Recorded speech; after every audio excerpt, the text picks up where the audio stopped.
As our sun declines, our need for safety and assistance increases. Choosing appropriate and quality care for an older adult often requires sifting through the good, the bad, and the ugly. Do you know which care option is right for your loved one? Do you recognize the signs of a quality in-home care provider? To ensure that your loved one will be safe, healthy, and happy, do you know what questions to ask of a prospective in-home care provider? Do scam artists target older adults? Hello, my name is Attorney Ramsey Bahrawy, and welcome to Your Money, Your Life. Today, my guest is Nancy Coulter, President and CEO of Senior Options. She also created Starfish Resources, LLC, to educate the public on resources available to seniors. In addition, she authored A Pathway to Senior Care in San Diego, in which she reveals the ins and outs of the industry. Nancy, welcome to Your Money, Your Life. It's great to have you on the program. Thank you. It's great to be here. What sort of questions do you think a person should be asking of a home health care provider? Well, for home health care, you want to know their scope of practice. You want to know, do they provide physical therapy and occupational therapy? Do they have home care, private duty available? Let's talk a little bit about private duty.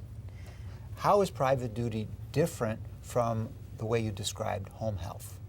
With private duty, they can assist you with bathing and dressing, preparing meals. They might be able to help you get to the doctor's office for visits. They can drive for you, that type of thing. They're really doing more companion type services, not so much health services. Okay. And they are paid strictly privately, as I mentioned before. There's no insurance other than possibly if you have a long-term care insurance policy that will cover home care. The difference in the agencies varies greatly.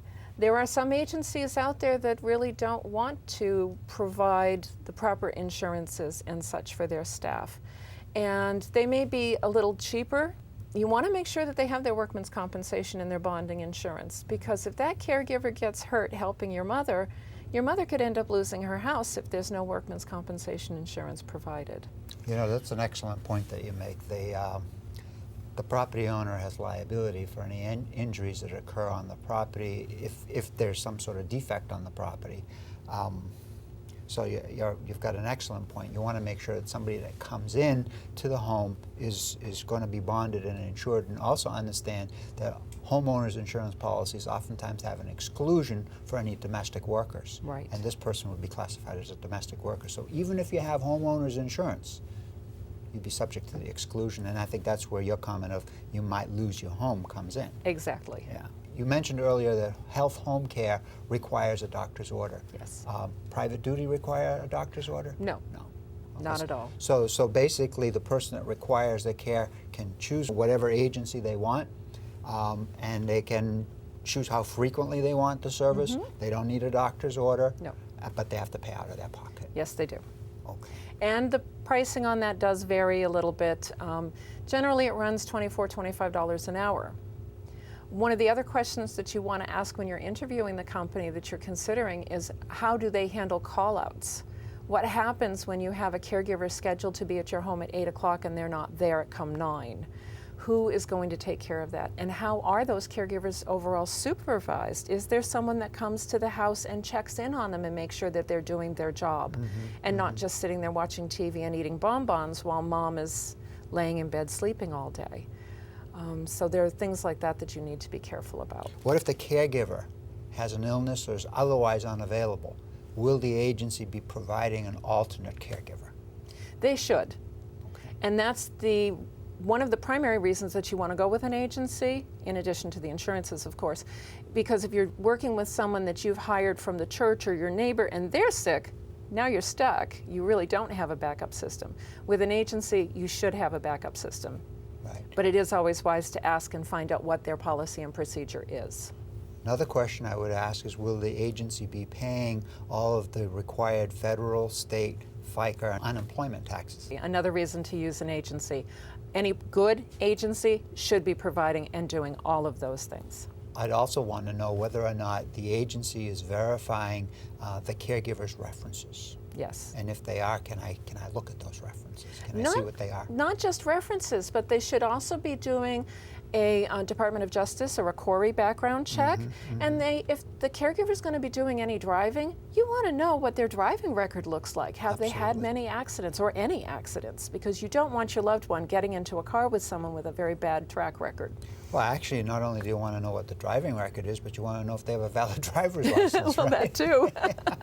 Right? I mean, And properly insured in their vehicle. exactly. You want to make sure the vehicle's properly insured. What if, mom or dad gets in the car with the caregiver and they take mom or dad to the pharmacy or to the grocery store or whatever, and it turns out the car's unregistered, uninsured, and the driver doesn't have a driver's license. It's a recipe for disaster. It is. It is. It's pretty bad. Another question I would ask is, you have the proper bonding and insurance in place.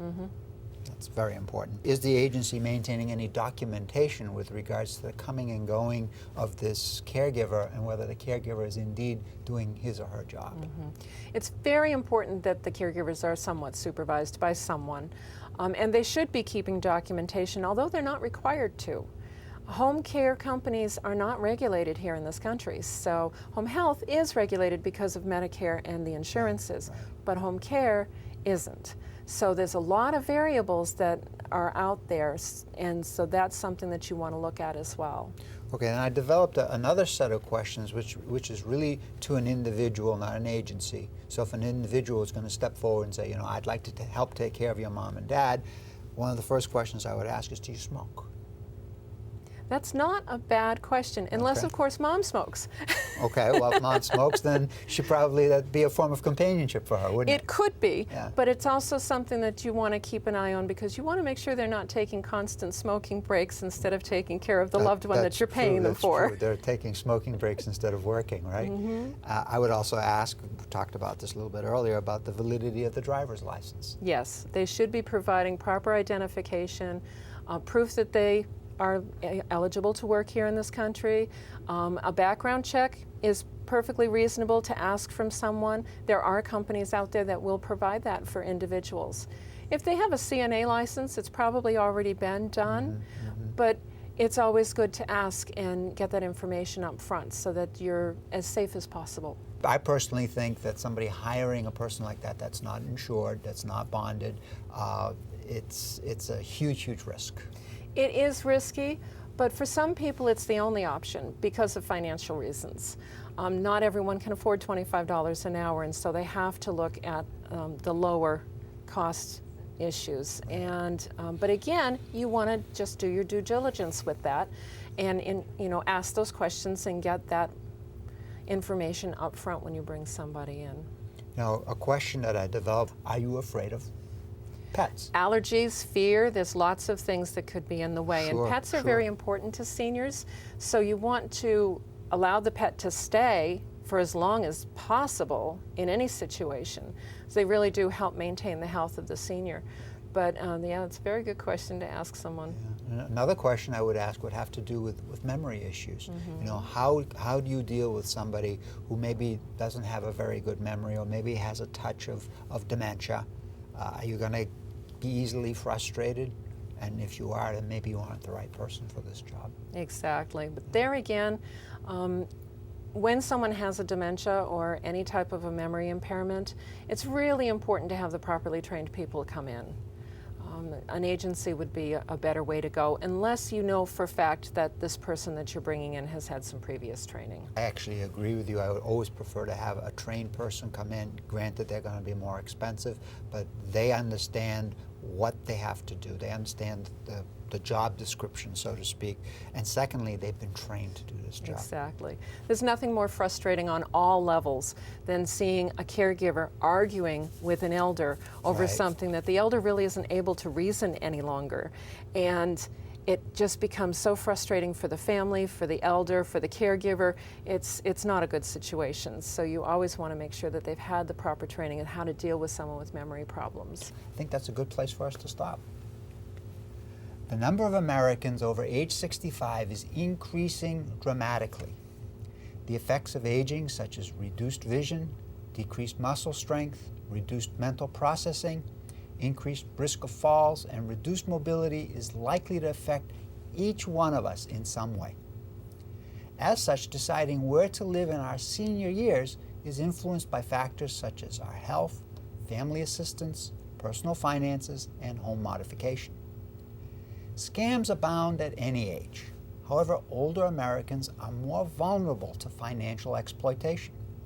Be aware of telemarketing scams, identity theft, fake check scams, and home repair fraud. Take steps to minimize the risk of becoming a victim of any such scams. Also remember to educate yourself about resources available to seniors. A good place to start is by visiting and touring both the senioroptions.com and starfishresources.net websites.